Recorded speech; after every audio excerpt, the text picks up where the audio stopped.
Tears welled in Marcus's eyes as he shook, ached, and longed as the realization pressed heavily upon him that he was the only man who ever touched her, held her, or made love to her.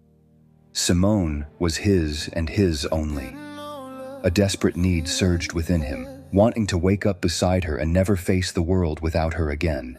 The intimate moments they had shared wrapped him in a gentle sadness. Marcus had always prided himself on his strength, never shedding a tear even as a young boy. He felt it was his duty to be the strong man for his mother, who raised him on her own. At her funeral, a single tear escaped down his cheek, a rare display of vulnerability. But now, as he thought of Simone, he found himself troubled by an unexpected wave of emotion. Why do my tears flow so easily at the thought of her? Marcus wondered with a heavy heart.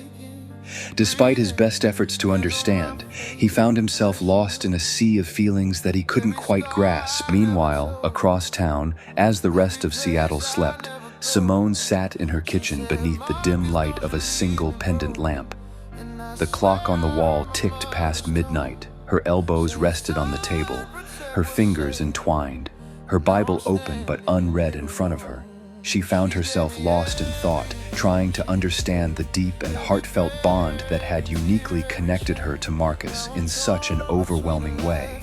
Her thoughts were a tide she couldn't calm. She whispered into the stillness, "What have I done?" As a devout Christian, Simone had always intended to wait until marriage for intimacy. Yet with Marcus, everything shifted in an unexpected moment of passion that she couldn't undo. Her heart battled her conscience. Why did I open my heart to Marcus, give myself to him, and let go of my beliefs that I have held for so long? The wind outside pressed softly against the windows. Somewhere, a ferry horn moaned across the bay. She closed her eyes and imagined it carrying her guilt away, but the ache in her chest only deepened. For most of her life, Simone had focused on her education, her career, and her faith. Her family miles away in New Orleans, cheering her every step. She had always chosen purpose over romance until Marcus came along. Now, even her prayers felt heavy. She bowed her head, praying, "God, please, don't let this be my downfall. Let it be something that leads me closer to what you want for me."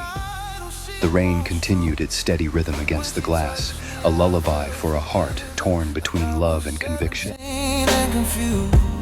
She said, "I gave you all I waited for. Now my hands are shaking too. If loving her is a sin, then God knows I didn't mean to choose. She gave me everything she saved, every vow she was taught to keep. Now I'm torn between a life I built and the promises I can't delete. I got a wife and a perfect life. On paper I did everything right, but Simone feels like home to my spirit, and leaving feels like suicide. How do I walk away from sacred? How do I leave what feels like home?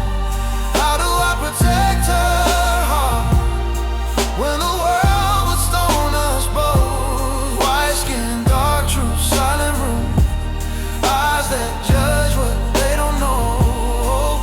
If I leave her, she carries the blame. If I stay, I might lose my soul. She reminds me of my mother, strong hands, quiet prayer. If love is protection, then I'll die standing right here.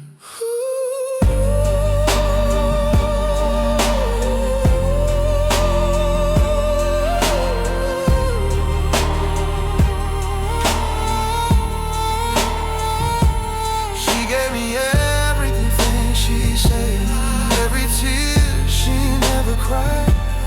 Now I'm holding her broken promise, trying not to choose her side. I got a wife and a perfect name, and a world that calls me right. If you enjoyed this video, it would mean so much to me if you could like, subscribe, and share it with others. Your support not only inspires me, but also helps me create more content that I hope you will love. Thank you.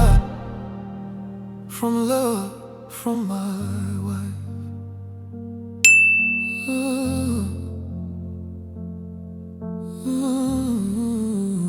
Cheers, and I wish you all the best as well. I look forward to our next time together.